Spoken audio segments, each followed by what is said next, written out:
Just sign here, Vance.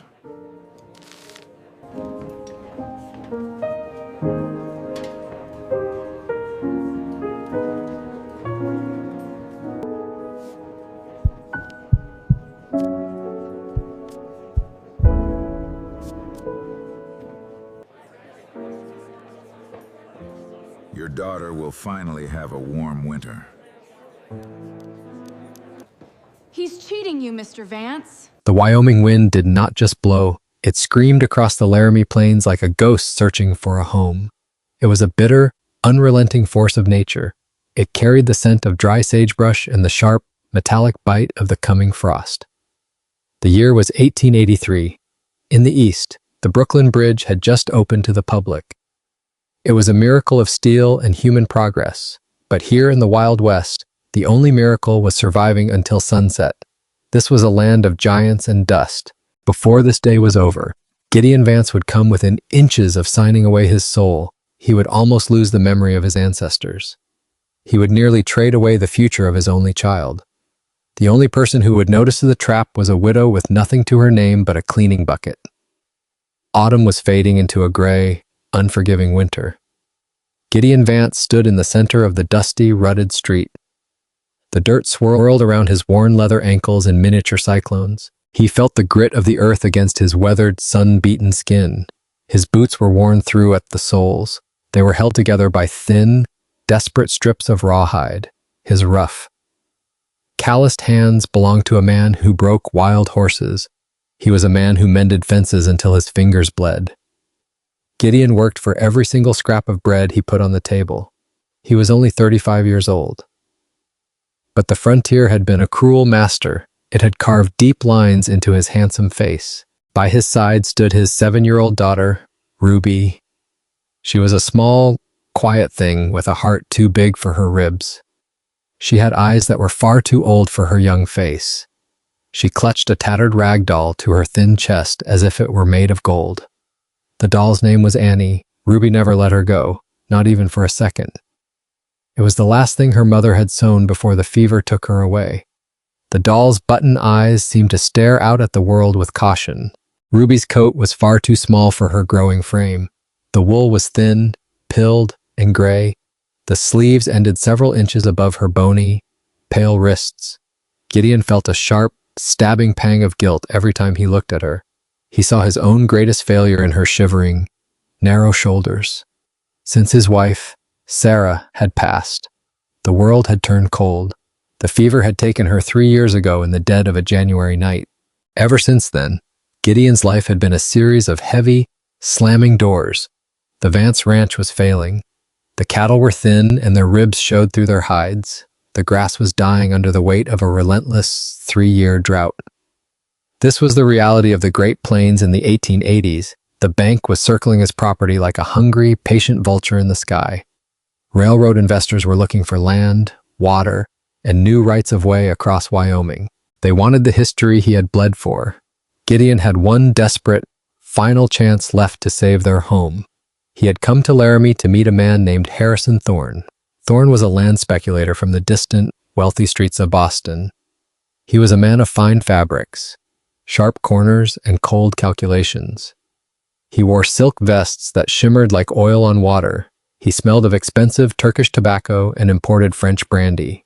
He had promised to buy a small, rocky section of Gideon's land.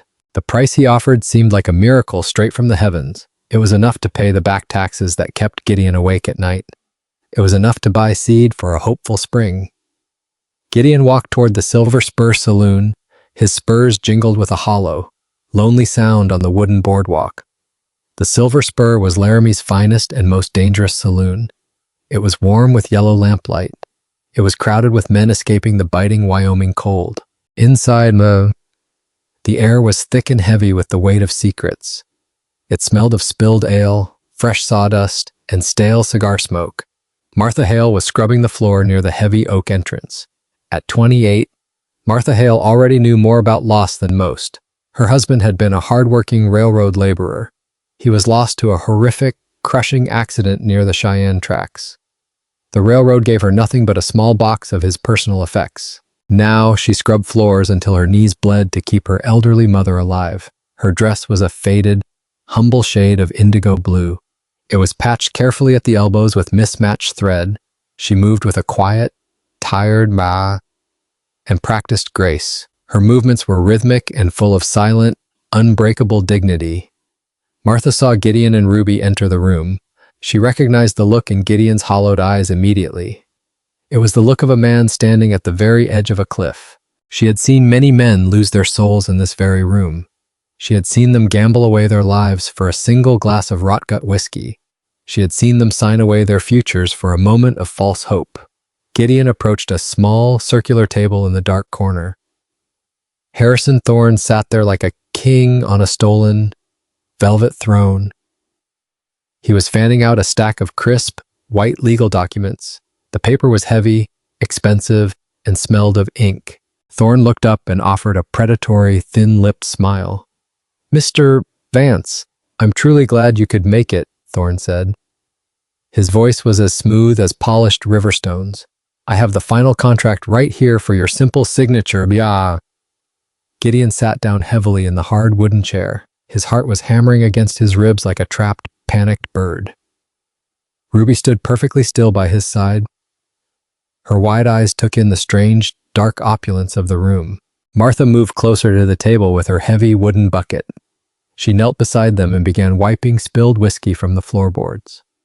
From there, the contract lay only a few feet from her eyes. As a girl in Ohio, Martha had spent years helping her father. He had been a meticulous clerk in a small law office. She had spent years copying deeds and sorting contracts beside him. She learned which words mattered most when land changed hands. As Thorne began to explain the terms, Martha's eyes narrowed. She watched the way Thorne's manicured thumb moved. He was deliberately covering a specific line of text near the bottom. Martha stopped wiping the floor. She felt a cold chill that had nothing to do with the wind outside. She heard the lies falling from his lips like honeyed poison. Thorne told Gideon he was only buying the grazing rights to the North Ridge. He said Gideon would still own the soil and the vital creek water. He spoke of partnership and mutual growth in the territory. But the paper in front of him told a far different, darker story. It was a total and absolute transfer of the deed. It included every single acre of the Vance property. It included the deep water rights and the hidden mineral claims. If Gideon signed that paper, he would be a squatter by sundown. He would have no legal right to his own front door. Gideon picked up the heavy dip pen. He lowered its steel nib into the black inkwell. His hand was shaking with a mixture of exhaustion and desperate hope. He looked down at Ruby's frayed, tattered wool sleeves. He thought of the warm, fur-lined boots he could finally buy her. He thought of a winter without the constant, gnawing ache of hunger. Martha's heart began to pound. If she spoke, Big Mike, the saloon owner, would fire her. If she stayed silent, that little girl would lose her only home. Gideon lowered the pen toward the bottom of the page. Martha made her choice. "Wait," a voice rang out across the suddenly quiet saloon. The voice was soft, but it was undeniably firm. Gideon paused, the nib of the pen hovering over the parchment. A small, dark drop of ink fell onto the table like a black tear. He looked up and saw the cleaning woman standing there. Her face was set in a mask of grim, righteous determination. Thorne's face darkened with instant, burning rage. "Get back to your chores, woman," Thorne snapped thus. His eyes were like cold, sharp pieces of black coal. Martha did not flinch under his gaze. She looked directly into Gideon's tired, desperate eyes. "He is cheating you, Mr. Vance," she said clearly. Her voice carried to every dusty corner of the room. The entire saloon went as silent as a fresh grave. The piano player stopped his jaunty tune mid-note. Gideon's brow furrowed in deep, painful confusion. "What did you say?" he asked in a shaky, low whisper. "That contract isn't just for grazing rights," Martha said. She stepped closer, ignoring Thorne's animal-like snarl. "It is a full deed of sale for your entire property." Thorne leaped to his feet with a sudden, violent motion. He knocked his heavy chair over with a loud, echoing crash. "This is an absolute, unmitigated outrage," he shouted.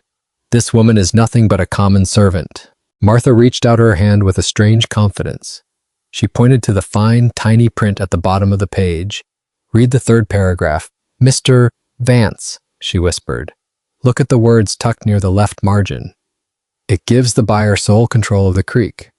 It says the current occupant must vacate within 30 days. Cold sweat broke across Gideon's forehead. He looked at the paper again with squinted, burning eyes. He was not a highly schooled man, but he knew the legal meaning of the word vacate.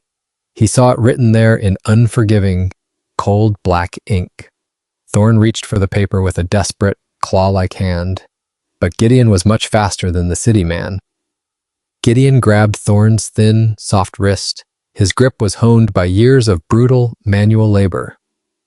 Is this true? Gideon asked. His voice was a low, dangerous rumble of thunder. Thorne tried to pull away, but he was trapped in a vice. His face turned a sickly, mottled shade of deep red. It's just legal jargon. Vance. Thorne stammered. I would never actually enforce those clauses. Gideon looked back at Martha. He saw no deception in her tired face. She was risking her only livelihood for a complete stranger, as I imagined Martha standing there, risking her wages to keep a father and child from losing their home. It is hard not to think about how deeply Americans still worry about housing today. Home prices remain high, and for many families, keeping a roof overhead can still shape every other decision they make. Different century, different paperwork, but the fear of losing a home has never really become an old story. The owner of the saloon, Big Mike, was walking over. He had a dark, threatening scowl on his face. Martha, get to the back right now, Big Mike bellowed. You're fired for this interference. Get your things and get out of my sight. Martha bowed her head in a heavy, painful silence. She had known exactly what speaking up might cost her. Now the bill had come due. Gideon let go of Thorne's wrist with a powerful shove. He picked up the contract with both of his massive hands. He tore it in half with a single, violent motion. The sound of the paper ripping was like a gunshot. He kept tearing until it was nothing but useless scraps. He stood up to his full, imposing height. Get out of Laramie, Gideon said, and if you ever come near my ranch again, you'll answer to me. Thorne scrambled to gather his briefcase and fled. Gideon watched as Martha turned away with her head down. Gratitude hit Gideon so hard that for a moment, he could not speak. This woman had saved his entire life from total ruin. He looked down at Ruby. The young girl was staring at Martha with pure admiration. Wait, Gideon called out before she could exit the door. Martha stopped at the swinging, wooden doors. She looked exhausted and suddenly very alone. Why did you do it? Gideon asked. You knew you'd lose your only job. Martha offered a small, sad, and beautiful smile. My father always said a lie left unchallenged is a debt the world pays, she said. I couldn't watch a child lose her roof. Gideon looked at his daughter and saw her nodding. Then he looked back at Martha Hale. I have a ranch, Gideon said slowly. The fences are down and the winter is coming fast. But there is a small cabin on the north end of the creek. I need someone who knows the truth when they see it. Martha blinked, her heart skipping a beat. Are you offering me a place to stay? She asked. I'm offering you a job, Gideon corrected her firmly.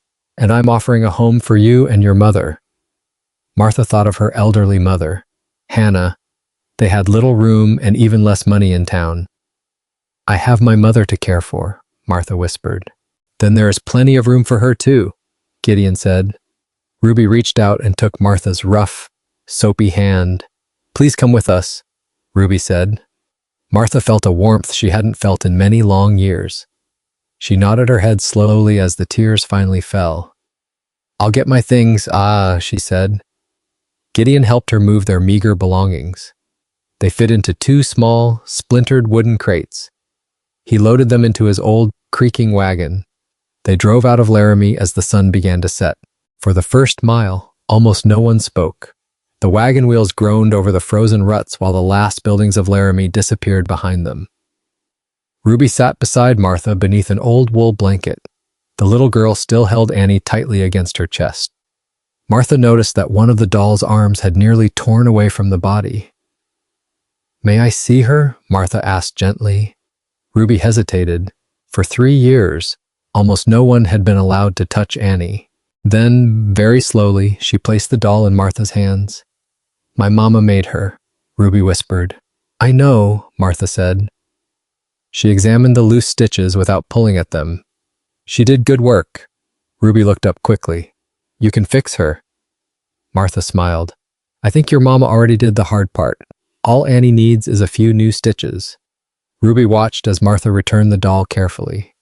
There was something about those words that stayed with Gideon. He kept his eyes on the trail, but his hands tightened around the reins. Sarah had once said almost the same thing about broken fences. Most things did not need replacing. They simply needed someone patient enough to mend them. A few minutes later, Ruby shifted beneath the blanket. Without saying anything, she rested her head against Martha's shoulder. Martha froze for an instant. Then she drew the blanket higher around the child. Gideon glanced over. Ruby had not rested against another woman like that since Sarah died. He looked quickly back toward the road, but Martha had already seen the emotion in his face. Neither of them spoke about it. Some things on the frontier were too fragile to name too soon. The sky was a vast, breathtaking canvas of purple and gold.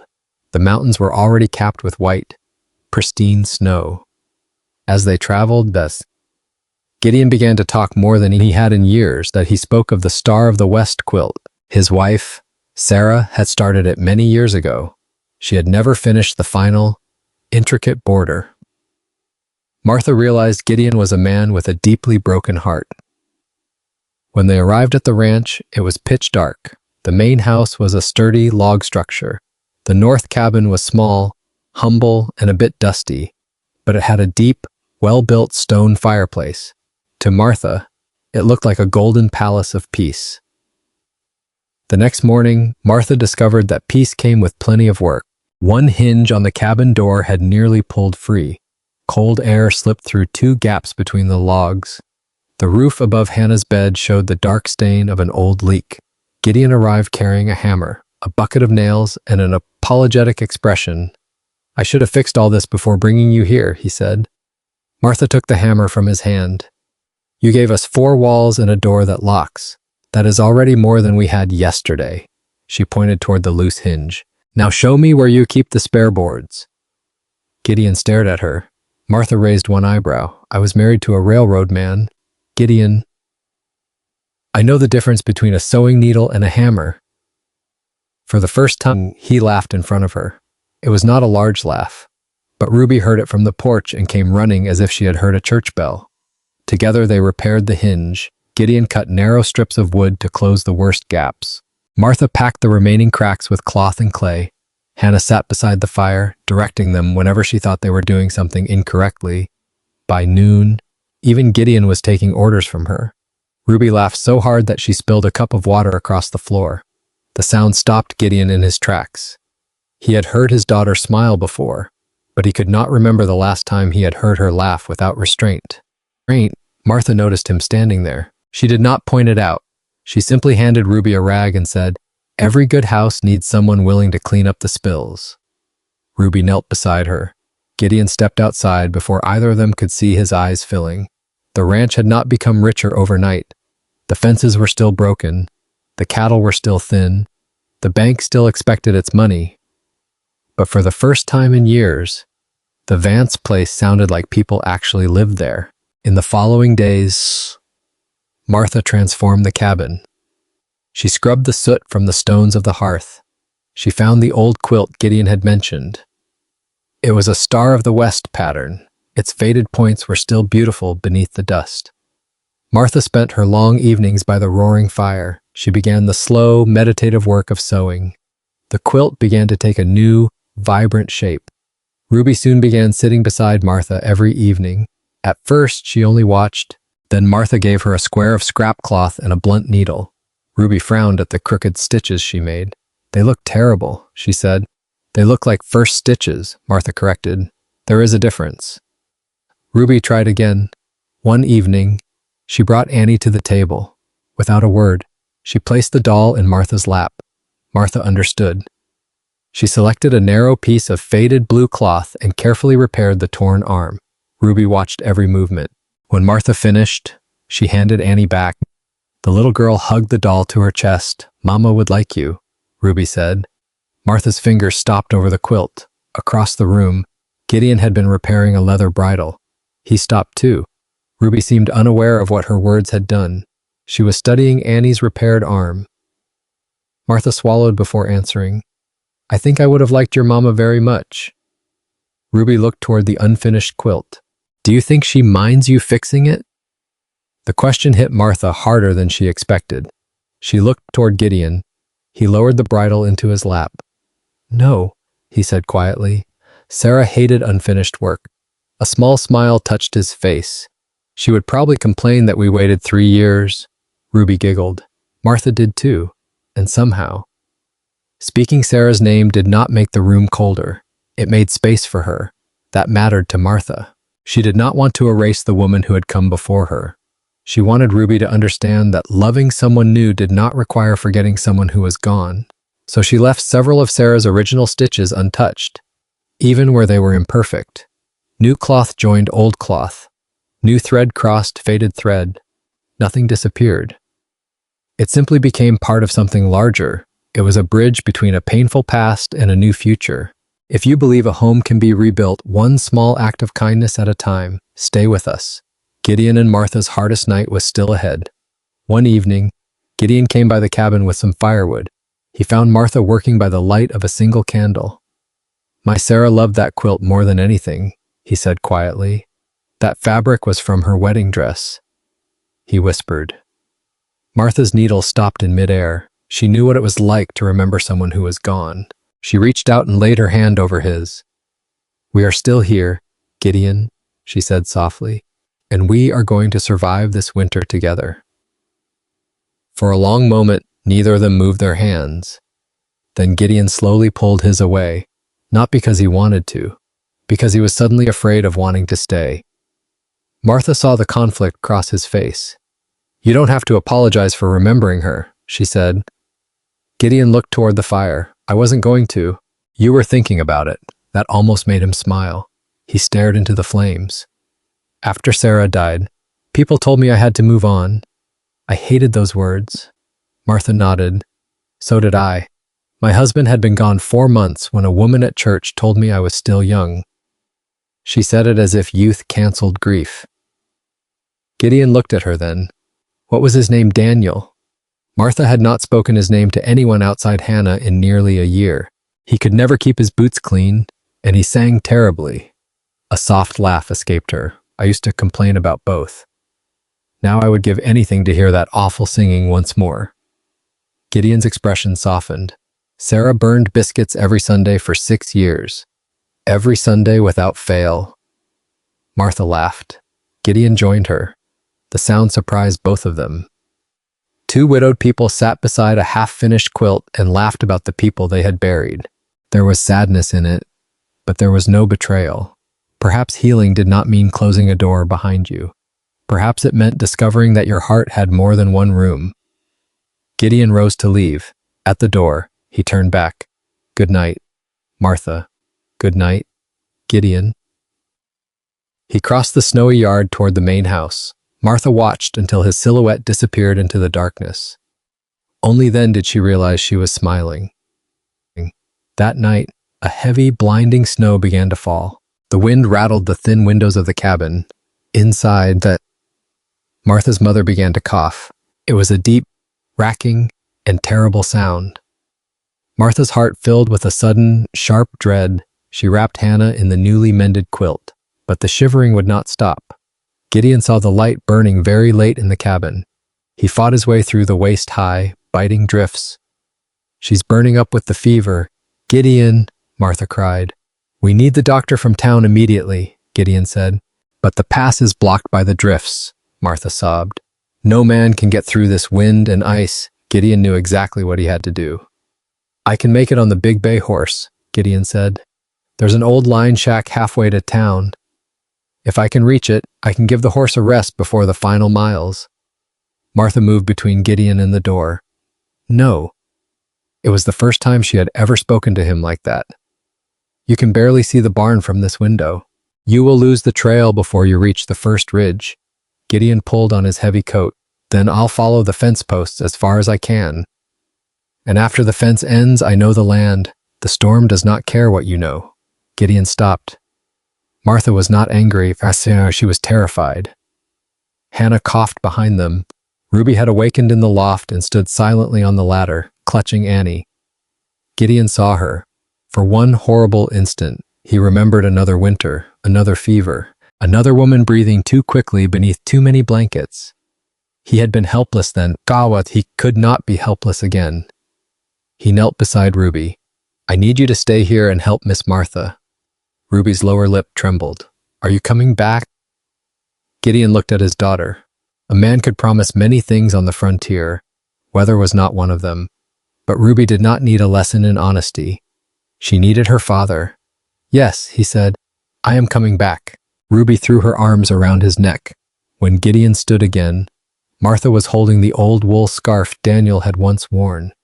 She wrapped it around Gideon's neck. This belonged to my husband, she said. Bring it back to me. Gideon touched the worn cloth. The meaning was clear. Martha was not asking for the scarf. She was asking for him. Outside, the wind struck the cabin like a living thing. Gideon opened the door. Snow exploded into the room. Martha caught his sleeve. For one heartbeat, neither moved. Then Gideon covered her hand with his bow. You saved my home, Martha. Now let me save yours. He leaned down and kissed her forehead gently. It was a promise in the dark. He disappeared into the white, howling wall of the storm. The hours ticked by like heavy, slow drops of lead. Martha realized she was no longer afraid only for Hannah. She was afraid of a life in which Gideon did not come back. As the sun began to rise, the snow finally slowed. Martha heard the distant, muffled sound of a horse. There was Gideon, slumped low in the worn saddle. His eyebrows were frosted with thick, white ice. His hands were stiff and nearly numb from the cold. But riding behind him was the town doctor. Gideon had made it through the impossible by afternoon. Hannah's fever had finally begun to break. The doctor said Martha's quilt and the warmth of the cabin had helped keep her stable until he arrived. For the first time in 2 days, Martha allowed herself to breathe. But Gideon was not well. Once the doctor finished with Hannah, he turned his attention to the man who had brought him through the storm. Gideon's fingers had begun to regain their color, but he could barely close them. The doctor ordered him to stay near the fire. No barn work, no riding, and no heroic foolishness for several days. Gideon tried to argue. Martha silenced him with one look. You heard the doctor. I have cattle. You also have 2 hands you would probably like to keep. Ruby covered her mouth to hide a smile. For the next 3 days, Gideon became the worst patient Martha had ever known.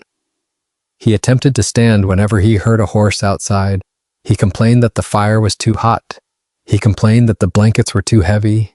He complained about Martha's coffee. On the 4th complaint, Martha put both hands on her hips. Would you prefer the coffee served in the barn? Gideon studied her face. No, ma'am. Hannah laughed from her bed. It was the first strong sound she had made since the fever began. That night, Ruby fell asleep on the rug beside the fire. Hannah slept peacefully. Martha sat across from Gideon while the storm clouds finally broke apart outside. He looked down at the scarf around his neck. I nearly lost this somewhere beyond the line shack. Martha looked at him. The scarf, no. His gaze held hers. What you asked me to bring back. Martha's breath caught. Gideon did not reach for her. He did not need to. The silence between them had already changed. Martha wrapped Gideon in the Star of the West quilt. She rubbed his frozen hands with all her might. You're a fool, Gideon Vance, she whispered. A brave, wonderful, and stubborn fool. Gideon opened his eyes and smiled weakly at her. I couldn't leave you alone, he said. As the weeks passed, the bond between them grew. They were partners in the truest, deepest sense of the word. They shared the chores and the quiet moments of the frontier. Martha also began helping Gideon with the ranch books. The first time she opened his ledger, she stared at the pages for several seconds. Gideon shifted uncomfortably. I never claimed to be good with numbers. You are not bad with numbers. Martha tapped the page. You are bad at writing them down. For weeks, they worked at the kitchen table after Ruby went to bed. Martha organized receipts. She compared feed costs. She found 2 charges from a livestock supplier that had been entered twice. Gideon rode into Laramie and returned with $12 credited back to his account. It was not enough to save a ranch. But $12 mattered when every sack of flour mattered. They also discovered that Gideon had been selling calves too early because he needed immediate cash. Martha suggested keeping a smaller breeding herd and selling fewer animals at better weight in the spring. Gideon listened. He did not agree simply because he cared for her. He asked questions. They argued over numbers. Then he tried her plan. By March, the surviving cattle were stronger. The creek began to break through its winter ice. Small patches of green appeared beneath the brown grass. One afternoon, Gideon came inside carrying a letter from the bank. Martha watched his face as he opened it. The bank had granted him additional time on the taxes. Not forgiveness, not charity. Gideon read the letter twice. Then he handed it to Martha. You did this. We did this. He shook his head. No. You didn't ride onto this ranch and rescue me with money. You looked at what I still had and showed me how to use it better. Martha folded the letter carefully. That is what partners do. The word stayed between them. Partners. Neither of them corrected it, and miles away, Harrison Thorne was preparing one final attempt to take the land he had failed to steal the first time. In the bright, blooming spring of 1884. Thorne returned. He brought 4 hired riders with him. They were hard-looking men with cold, empty eyes. Thorne claimed that Gideon's original deed was invalid. Vance, he shouted with a loud, arrogant sneer. I have a formal court order from the territory. Gideon stepped out of the barn slowly. He positioned himself between Thorne and the house. I thought I told you to stay away, Gideon said. Thorne held up a piece of thick, yellowed paper. The judge in Cheyenne signed this personally, Thorne lied. Martha walked over from the muddy garden. Let me see that document. Mr. Thorne, she said firmly. Thorne laughed a cold, mocking laugh. You wouldn't understand the complex words on it. Martha stepped forward, her eyes flashing with fire. My father taught me to pay attention to seals, Martha said. I know that seal is an old surveyor's seal. That office closed last year. Mr. Thorne. You're bluffing, Thorne said, but the certainty had already left his voice. Martha held out her hand. Then let me take that paper to the territorial clerk in Laramie. Thorne's confident smile began to falter. He looked back at the 4 men behind him. One of the hired men, an older cowboy, spat on the ground. Is this paper a fake, Thorne? The cowboy asked. Thorne began to sweat profusely in the spring sun. The cowboy turned his horse around with a jerk. I don't ride for common thieves and liars, he said. The other 3 men followed his lead. They left Thorne alone in the middle of the yard. Leave this valley, Thorne, Gideon said. Before I forget, I'm a man of peace. Thorne turned his horse and fled in a cloud of dust. Gideon never saw Harrison Thorne again. For several seconds, no one in the yard spoke. The 4 riders were already shrinking into the distance. Thorne's dust hung over the road. Martha finally released the breath she had been holding. Only then did Gideon notice that her hands were shaking. He stepped toward her. You were frightened, of course I was frightened, but... You didn't look frightened. Martha gave him a tired smile. Courage wouldn't mean much if you only needed it when you weren't afraid. Gideon looked at the woman standing before him.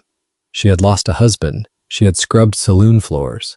She had gambled her wages on the future of a stranger and his child. She had faced Harrison Thorne twice. Yet what moved Gideon most was not her bravery. It was everything she did when no one was watching.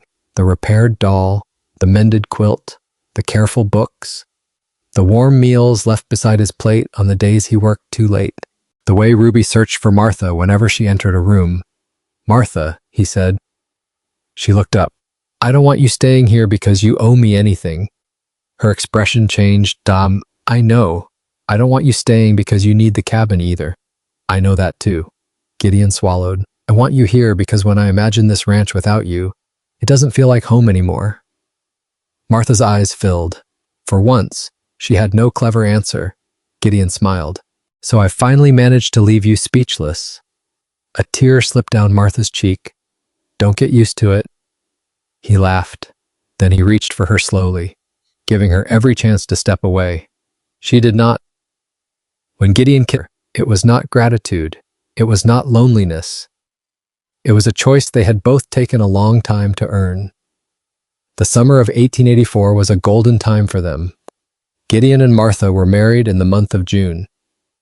The ceremony was held under the old cottonwood tree. Ruby wore a new dress of white, delicate lace. As they stood before the preacher, Gideon felt blessed. None of this would have happened without Martha. She was the anchor that held them in the storm. That evening, they sat on the porch together. Martha brought out the Star of the West quilt, finally finished. Gideon pulled out a small, blue velvet box. It contained a small gold locket for her. "You gave us a home again," he whispered. He fastened it carefully around her neck. As the years passed, the Vance Ranch became a legend. Ruby grew up to be a beloved teacher in Laramie. Gideon lived to be a very, very old man. He would often sit in his old rocking chair. He would smile and take Martha's soft hand in his. "You still cheating me, Martha?"